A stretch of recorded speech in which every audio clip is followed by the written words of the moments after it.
Hey kids, this is Ivan. How you doing? Well, sometimes for me, when I think about it, playing in a complex game is a little bit like driving in the snow. I'm not worried about me. I'm worried about the other guy. And so, this is not an anti-complex games rant or an anti-player rant or an anti-anything rant. I've just been thinking about a bunch of topics relating to this, not necessarily complex games either, but the game experience and playing with the right players.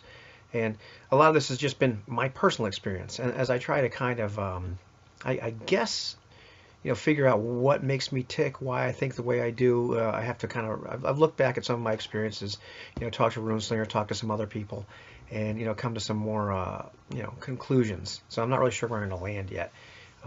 As far as is concerned, but it's been my experience that most of the times I've played in complex games, with the exception of like first edition D&D, which is complex, I've been a player rather than a game master, and it definitely is harder to steer the direction of the experience as a player than it is as a game master, and even that's pretty darn tough, when it comes right down to it.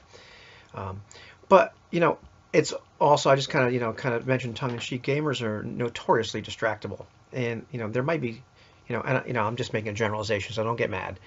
But there may be a bunch of reasons for this. I've noticed that it's very difficult to have a session with people that are all really kind of getting, for lack of a better word, immersed. There's a lot of out of character stuff going on, and sometimes I think it's just the fact that people we get together with some other people that share common interests, and it's probably not just role playing games. We can probably talk about other nerdy stuff with these people, and they get our little in jokes and one liners and references, and obscure movie stuff and all that good junk. And so a lot of that happens, and also sometimes it. I just said kind of tongue in cheek too that like sometimes playing with gamers and having this complex game where there's a lot of options, and so now there's all this tactical stuff built into the game. So you have to think for a little bit about what your next move is going to be. That's a little bit, throwing all those options in there is a little bit like having a bunch of students with ADHD taking final exams and opening the door and throwing in a bunch of jugglers and firecrackers and weasels into the room, expecting them to take the exam, with any kind of success. And that's very tongue in cheek, but and over the top. But you get the idea. That's and I'm sure all of us have had that experience where we're playing with somebody, and it gets to be their turn or whatever, and they just kind of go on this long, you're not sure where the heck they're going, and they don't understand the rules, or they're just going over, maybe that's the one guy that doesn't understand the rules, and you have to keep on kind of reminding what's going on, or and then there's the next guy that goes on this long like 3-page tactical exercise.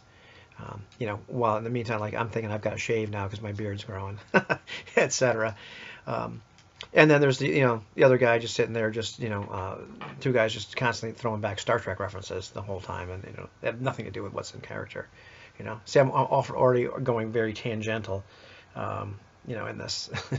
But sometimes for me, like you get that kind of mix, and it's down to like getting the right players too. But you have a little bit of a mix like that, which I think is kind of part and parcel of role playing games or of us, and you throw in some kind of very complicated tactical rule set on top of that, and I don't mind them as such, on their own, but at some point for me it's been my experience that the return on investment, there's this threshold you reach where you're just not, or I haven't gotten the return I would need to commit to a complicated type game, or I just need to find different people.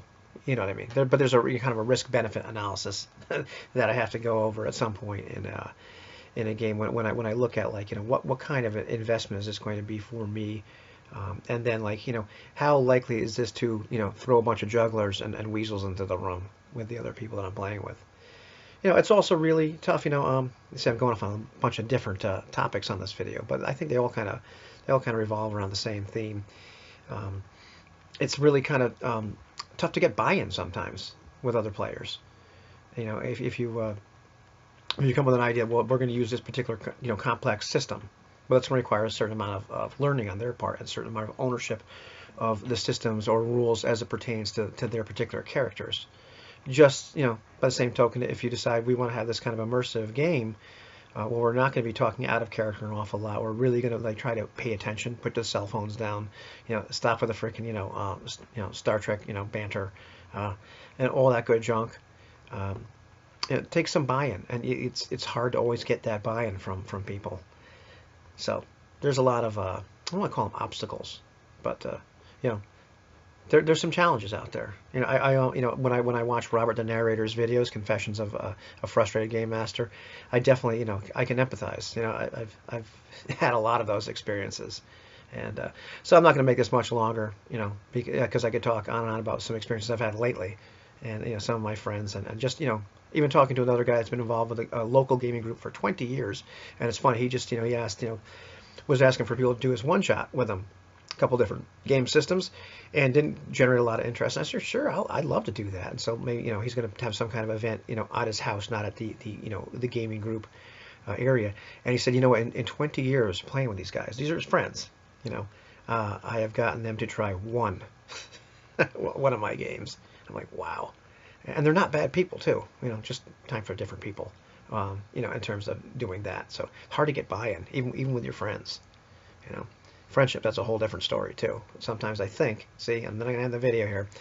Sometimes I think what happens is that, we start to settle for the game experience that's available to us. And sometimes I think a lot of people just don't realize they're settling. And then Runesinger commented back to me, this just makes a lot of sense too. There's a fine line between settling and compromise. It's hard to know exactly where that is. So, what do you think about all this? Did any of that make sense to you, or was it completely unintelligible? Have a good one.